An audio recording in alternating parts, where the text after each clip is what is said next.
Hi guys and welcome back to Macaroon. In this video we're going to take a look at 3 different brands of resin for making transparent squishies. These are all the products I know about and I think it would be interesting to do an in-depth review. This middle one called Gummy Cast is completely new to me as well, so I'm curious to see how it works. I left out plastisol, which is the microwave squishy material, because that's heat activated, so we can't compare things like mixing ratios or curing time. First of all, we have Hitohada Gel, which you've probably seen on my channel before. The mixing ratio is 50-50, however I know from experience that you usually have to use a bit more hardener to get the best results. But for the sake of this test, I'm going to mix each resin based on the official instructions so we can have a fair comparison. I'm also going to add some color just to make it a bit more interesting. I'm using an oil-based ink that's specifically designed for resin. These inks are surprisingly intense, so if you want to preserve the transparency, then you only need to use the tiniest bit. I was being careful and I still managed to overdo it, so I had to mix in a bit more clear resin to get the effect I wanted. Squishy resin works with silicone or thermoplastic molds, and I'm going to use this one which I made a while back. I have another video where I found out that glitter is compatible with Hitohada Gel, so I'm going to add a sprinkling here. Next we have Gummy Cast, which is really hard to find, and I managed to get it from an Etsy shop in Japan. This was also quite expensive at $46, but you do get more product inside. The outer box reminds me a lot of Hitohada Gel, but the inner packaging looks completely different. This type of metal canister is normally used for hard resins or polyurethane resins. So right away, there was a massive fail for Gummy Cast because I couldn't get the second bottle open. I literally tried everything and I ended up having to destroy the metal lid, which is just as unsafe as it looks.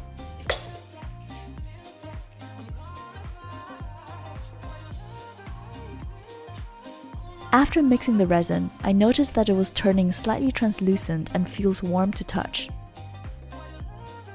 This is something that definitely didn't happen with the other 2 brands, so Gummy Cast seems to have a pretty different chemistry.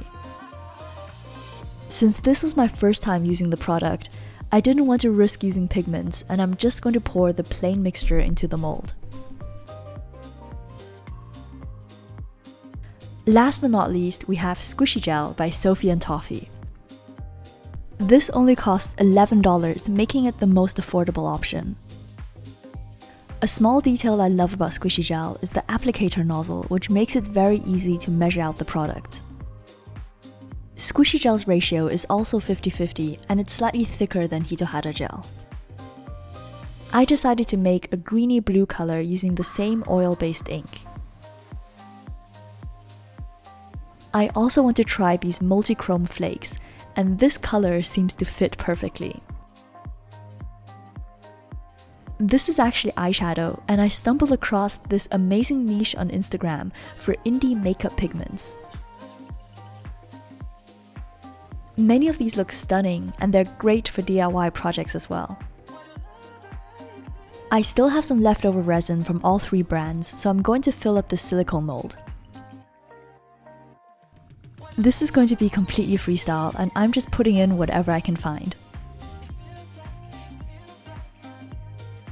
When I wanted to pour out the Gummy Cast resin, I was surprised to see that it was already turning hard. This made me realize that I actually used the wrong mixing ratio, and I did 3:1 instead of 4:1. So I went back and remade the Gummy Cast koala, and you'll see the failed version and correct version later on. I made 2 videos last year testing out which things were compatible with squishy resin. Water-based inks or paints don't work, but things like glitter, pigments, or polymer clay sprinkles all turned out fine. That being said, squishy resin is still fairly sensitive, so adding too much of anything can still cause the curing process to fail.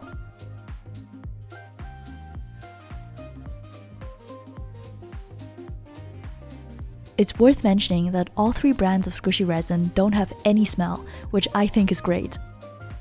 One of my biggest crafting pet peeves are ingredients that smell really bad, like UV resin, plastisol, or nail polish. So here are the molds after 2 days. First up is Hitohada Gel. Just as I suspected, this was a little bit stickier than I would have liked, because I didn't add that tiny bit of extra hardener which I normally would have. I have to be extremely careful taking this out of the mold, because the soft squishy can easily rip or stick onto itself. However, I'm glad this actually kept its shape, and I really like how the glittery effect turned out. By the way, if you have TikTok, then be sure to follow me there under my username Macaroon. You'll get exclusive previews of new DIYs, because it's a lot easier for me to upload a short TikTok clip before completing all the editing for a YouTube video. For instance, this koala clip has actually been on my TikTok for a week now, and it was really popular. Hitohada Gel has a fantastic transparency, however the official mixing ratio of 1:1 tends to be too sticky. My best tip for beginners is to start with very tiny pieces, and mix each batch separately so you don't end up wasting too much product in case something goes wrong. Now moving on to Gummy Cast. As mentioned earlier, I made a mistake and used too much hardener for the first squishy, so I wasn't surprised that this one didn't turn out well. It's really hard and full of tiny air bubbles. I decided to give this koala a facial expression that matches with the failure of this experiment.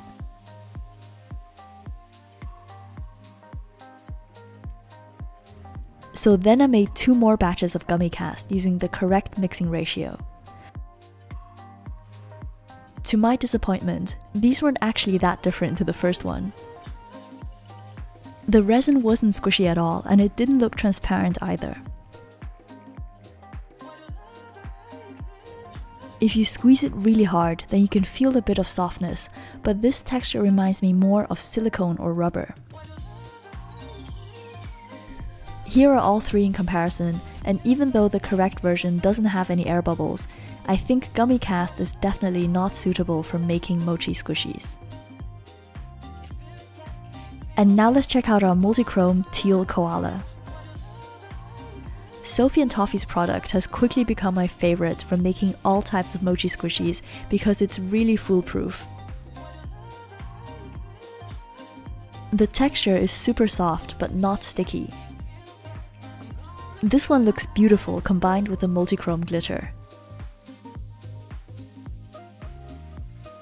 I can just about see the purple shade if I tilt it sideways like this. I find that multi-chrome or color-changing pigment is perfect for making squishies because they're so tactile. They really add another layer of visual effects when you play with them. Even though the Gummy Cast was a bit of a fail, I still love how all of these turned out. Transparent squishies are so rare to find that these really feel quite special. And lastly, here's the sheet of silicone molds with random squishy experiments. I started demolding them, but sadly realized that most of these were too sticky. I think I added too much pigment or glitter and they didn't cure properly. This was a shame because there were some really nice ones on here, but I'm glad I didn't waste too much resin because the designs were so small. This one was made using the failed batch of Gummy Cast, and in this case I think the bubbles actually look quite nice. This will probably make a nice pendant or keyring. If you know that you want to add a lot of pigment to a squishy, then it might be a good idea to mix your resin using slightly more hardener, which will help with the curing process. So I hope you enjoyed this video and feel inspired to make your own transparent squishies. These might be a bit more expensive than other DIYs, but there's something incredibly satisfying about playing with a clear squishy. Clear squishy clips are always really popular on my TikTok, and I think it's just because people haven't seen them before. But they're not even that hard to make, and I'm always really excited to see how each one turns out. I'm Joanna, thank you for watching, and I'll see you in my next video.